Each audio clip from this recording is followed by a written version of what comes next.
So we'll now have the, okay, spilled water on the floor, bad idea. Professional tip, pro tip, do not put your glass of water on the table where all the electrical stuff is. It could be very, very bad. Okay, so let's go. Where are we? Dharma talk for adults. So let's begin, as we always do, with the wisdom of Shinran Shonin. Please join me in putting our palms together in Gassho. Amida Buddha, in the causal stage, made the universal vow. When beings hear my name and think on me, I will welcome each of them, not discriminating between the poor and the rich and well-born, not discriminating between the inferior and the highly gifted, not choosing the learned and those upholding pure precepts, nor rejecting those who break precepts and those whose evil karma is profound. When beings turn about at heart and often say the Nimbutsu, it is as if bits of rubble were turned into gold. Namo Amida Butsu, Namo Amida Butsu,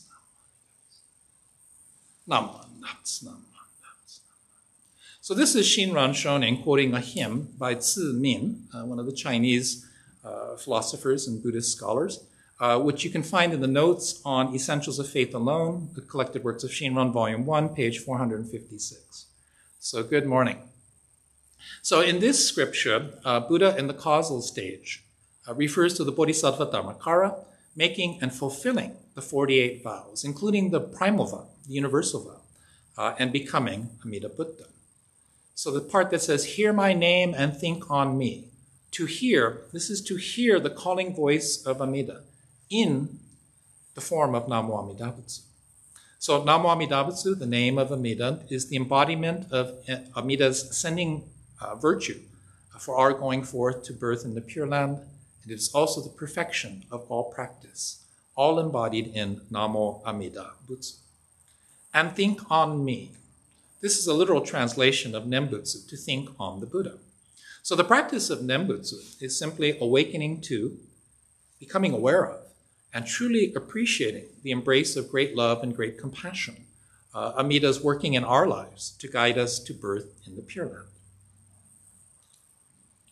Quote, I will come to welcome each of them, not discriminating between the poor and the rich and well-born, not discriminating between the inferior and the highly gifted, not choosing the learned and those upholding pure precepts, nor rejecting those who break precepts and whose evil karma is profound.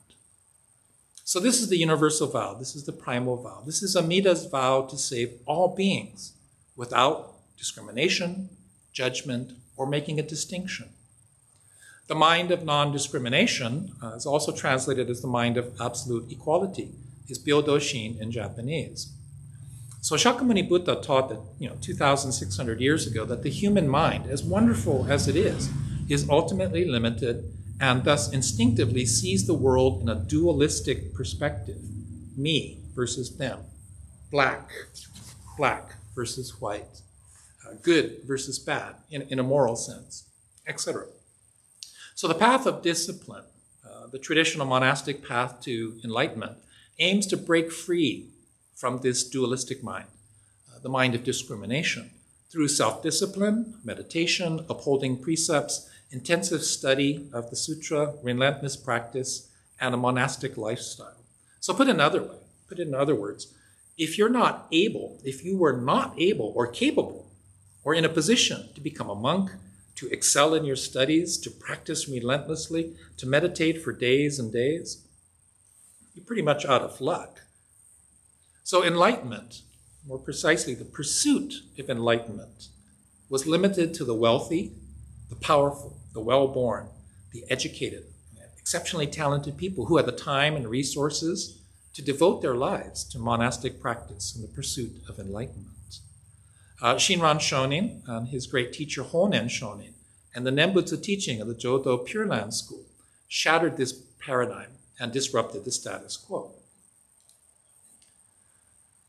So here's an interesting verse. When a person realizes the mind of non-discrimination, that attainment is the state of regarding each being as one's only child. This is none other than Buddha nature. We'll awaken to it on reaching the land of peace. The words of Shinran Shonin in the Hymns of the Pure Land, verse 92, Collected Works of Shinran, Volume 1, page 350. Namo Amida Butsu. Namo Amida Butsu. So in this case, Shinran's metaphor is exceptionally easy to understand. The mind of non-discrimination is Buddha nature. Buddha nature is the state of regarding each being as one's only child. So it's really easy to nod our head in agreement and share this wisdom with other people on social media. And then we go on with our normal self-centered lives. Oh, those crazy people who don't wear masks, they should regard each being as one's only child. So it's easy to point the finger at other people and to think that wisdom is for other people. It's truly difficult to reflect upon oneself truthfully, to see oneself stripped of the ego in the light of wisdom, which is why Shinran's verse ends with, we will awaken to it on reaching the land of peace. So when we are born in the Pure Land, after we leave behind this human body and mind, and we realize our Buddha nature, we become Buddha, we become one with Buddha, because we are just ordinary limited human beings. So Shinran's saying that it's not possible for the average person to achieve enlightenment in this life, in this body. Now, this isn't a criticism or is an exhortation to be a better you, and it's also not a pessimistic worldview. This is a declaration of the truth. This is a passionate expression of Shinran's faith, his Shinjin. We will awaken to it on reaching the land of peace. There's no doubt in this statement. There's no doubt in this statement. Shinran Shonin's personal experience of transformation through the faith of Shinjin centered on his constant realization that he was incapable of great love and great compassion, that he was incapable of even small love or small compassion.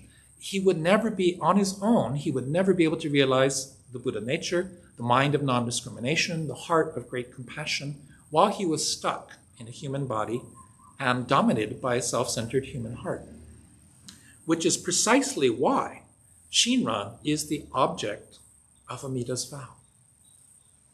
So Shinran was of noble birth, from an aristocratic family. He was highly educated. He was a passionate teacher of the Nimbutsu. He was an accomplished religious thinker and writer. And yet he was constantly aware of his true nature as a self-centered human being. So another one of his quotes, the Shinjin of the wise is such that they are inwardly wise, outwardly foolish. The heart of Gutoku is such that I am inwardly foolish, outwardly wise. Namo Amida Butsu. Namo Amida Butsu. So this is from Gutoku's Notes, Fascicle 1, Collected Works of Shinran, Volume 1, page 587. So these verses were written by Shinran at age 83, which was remarkably old back in the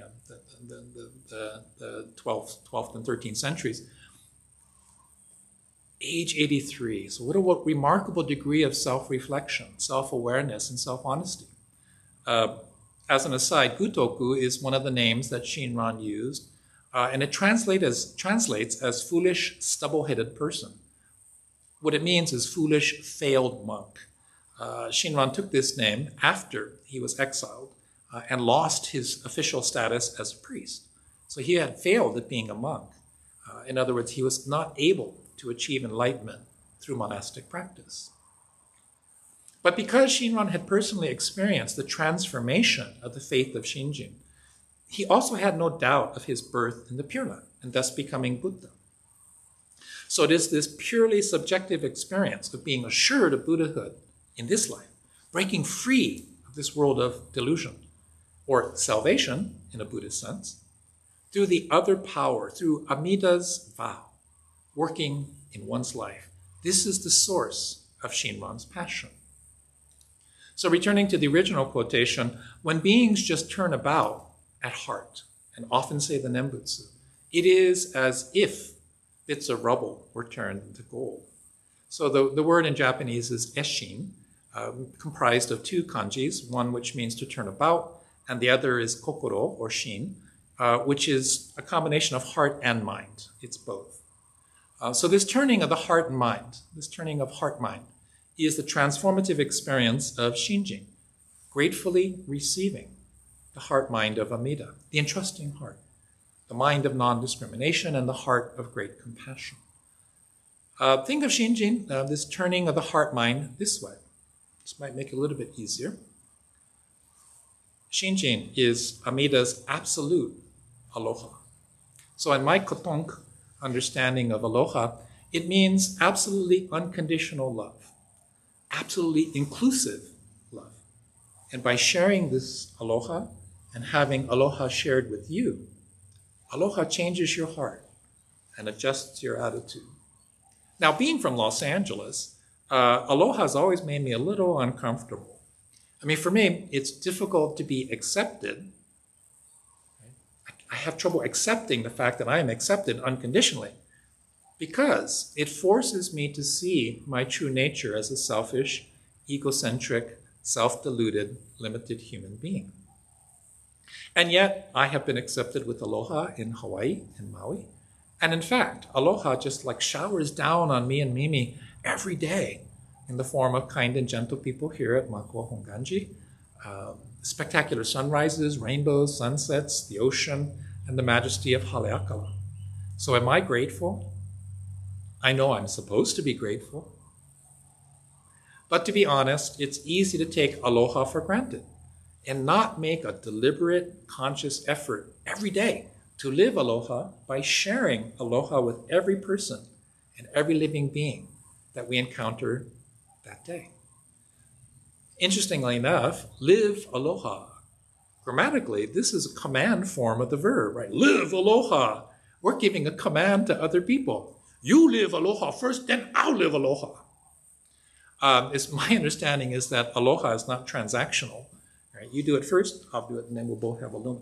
But surely, and slowly and surely, having truly and gratefully received aloha, you experience a change of heart, an adjustment of attitude. And suddenly it becomes easy to say mahalo, to feel mahalo, simply for the reality that we get to live here, and to wonder at the causes and conditions of life that brought us here. Quote, when beings just turn about at heart and often say the Nimbutsu, it is as if bits of rubble were turned into gold. Through the working of Amida's vow, Namo Amida Butsu, the Nimbutsu working in our lives, we turn around at heart and often say the Nimbutsu, Namo Amida Butsu, Namo Amida Butsu. Why? Because we are bits of rubble. Reverend Dr. Bert Sumikawa, who's the minister for the Windward Buddhist Temple on the island of Oahu, he once told me, Shinjin is easy to see in others, but hard to see in yourself. So why is that? Well, in my case, because I'm a bit of rubble, I don't want to admit that to myself. For me to have to gratefully receive Shinjin means that I have to accept the fact that I'm just a bit of rubble. I'm just a bit of rubble. So I know without a doubt that I'm bits of rubble. I mean, after 60 years of life, it's intuitively obvious that I'm not even close to my self-image. Despite that, right? Despite that truth, and knowing that truth, I'm desperately concerned about how other people see me, my reputation, my brand, as a smart, sophisticated, urbane, profound teacher of the Buddha Dharma. How silly is that? How self-centered is that? So even Amida laughs with me about that one. And after we stop laughing at how stupid I can be, I begin to understand Shinran's words.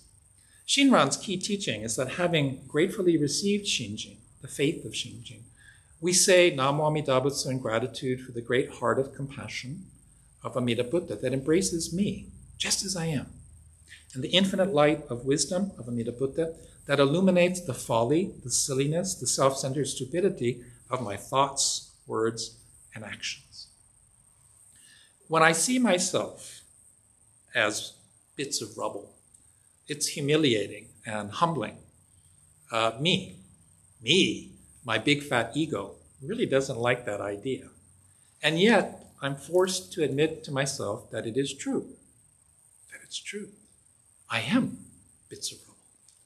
And this is the source of my profound gratitude for Amida's absolute aloha that reaches out to me, changing my heart, adjusting my attitude, no matter where I try to run, no matter how long it takes. So good thing that Amida has immeasurable life and infinite wisdom. So Amida has done the heavy lifting for us. Amida is sending us great love every day, awakening our great compassion through the gift of Namo Amida Butsu. All that we have to do is gratefully receive the gift of Amida's absolute aloha, and let Amida's absolute aloha change us from bits of rubble into gold. May your day be filled with Amida's absolute aloha. Namo Amida Butsu, Namo Amida Butsu, Namo.